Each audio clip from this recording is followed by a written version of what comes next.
Welcome back. हम लोग अगले रिएक्शन को पढ़ते हैं, डिस्प्लेसमेंट रिएक्शन। डिस्प्लेसमेंट रिएक्शन क्या है? तो ज्यादा रिएक्टिव आदमी, ज्यादा रिएक्टिव एलिमेंट कम रिएक्टिव एलिमेंट को उसके सॉल्ट सॉल्यूशन से विस्थापित करता है, डिस्प्लेस करता है। एक प्रकार का ये कंपटीशन है। अब 10 सीट है, 100 लोग फाइट कर रहे हैं, तो जो ज्यादा बेहतर होंगे उनका सिलेक्शन होगा, बाकी आदमी बाहर जाएगा। इसी प्रकार से ज्यादा रिएक्टिव एलिमेंट कम रिएक्टिव एलिमेंट को उसके सॉल्ट सॉल्यूशन से हटा के अपना सॉल्ट बनाता है। अब इसी रिएक्शन को हम लोग यहाँ देखते हैं। जैसे मान लीजिए जिंक का रिएक्शन हम लोग कॉपर सल्फेट से कराते हैं, तो जिंक का रिएक्शन कॉपर सल्फेट से कराएंगे तो हमको मालूम है जिंक क्या है। Zinc is more reactive than copper. Zinc copper से ज्यादा रिएक्टिव है। यहाँ Kq लिखना जरूरी है, अन्यथा रिएक्शन आपका गलत हो जाएगा। तो क्या बनेगा, इसके सॉल्ट सॉल्यूशन से इसको बाहर करेगा और अपना सॉल्ट बनाएगा ZnSO4, और इस जगह पर फिर कॉपर बाहर निकल जाएगा। तो ये परिवर्तन आपको दिखेगा। कैसे परिवर्तन दिखेगा? ये ब्लू कलर जो है वो धीरे धीरे करके डिसअपियर करेगा और यहाँ जो कलर है आपका व्हाइट, ये चीज आपको मिलने लगेगा।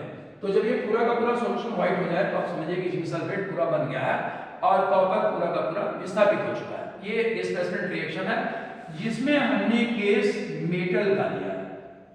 कि मेटल का केस है, नॉन मेटल का केस भी आता है, इसमें हमको याद रखना है। तो नॉन मेटल में भी बात यही चलती है। नॉन मेटल में भी यही बात चलती है कि जो ज्यादा रिएक्टिव नॉन मेटल है वह कम रिएक्टिव नॉन मेटल को उसके सॉल्ट सॉल्यूशन से बाहर करे। जैसे हम यहाँ सोडियम ब्रोमाइड का अगर सॉल्यूशन लेते हैं NaBr और इसकी बफरिंग कराते हैं क्लोरीन से, तो किसी भी सॉल्यूशन में जब हम गैस सप्लाई करते हैं तो इसका वर्ड इंग्लिश में आता है, केमिस्ट्री में आता है बफरिंग। जब आप बफरिंग कराएंगे तो हमको मालूम है कि क्लोरीन ज्यादा रिएक्टिव है ब्रोमीन से, तो ये अपना कंपाउंड बनाएगा और बन जाएगा NaCl + Br2, ये बाहर निकलता है। ठीक है, इस क्रम में एक सबसे महत्वपूर्ण रिएक्शन जो है वो हमको देखना है कि तीसरा टाइप इसमें आता है हाइड्रो एसिड से रिएक्शन।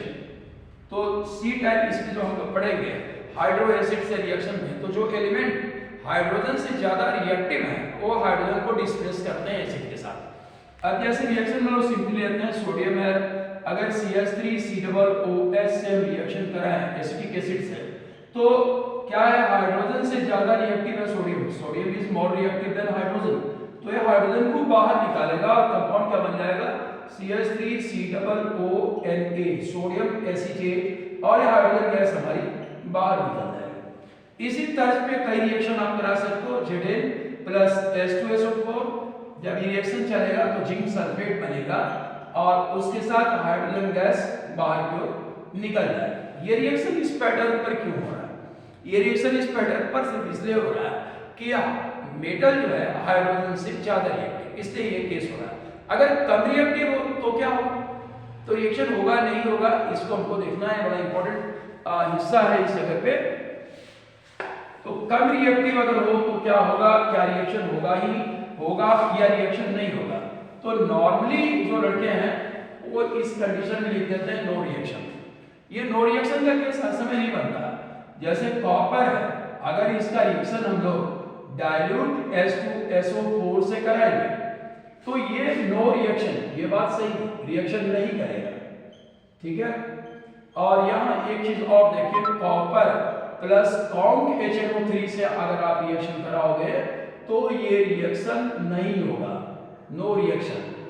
लेकिन रिएक्शन की कंडीशन है, इसमें रिएक्शन चलता भी है। अब जो रिएक्शन कहाँ चलता है कहाँ नहीं चलता है, ये हमको दिमाग में रखना है, अन्यथा हम एग्जाम में गलत आंसर लिख देंगे। याद देखिए, कॉपर प्लस कॉन्क H2SO4, अगर इसको थोड़ा हम गर्म करें तो ये रिएक्शन चलेगा, लेकिन हाइड्रोजन गैस नहीं निकलेगी क्योंकि कॉपर हाइड्रोजन से कम रिएक्टिव है। तो कंपाउंड क्या बन जाएगा आपका, copper sulphate plus sulphur dioxide plus H2O। ये रिएक्शन चलेगा और ये इसके प्रोडक्ट बनेंगे।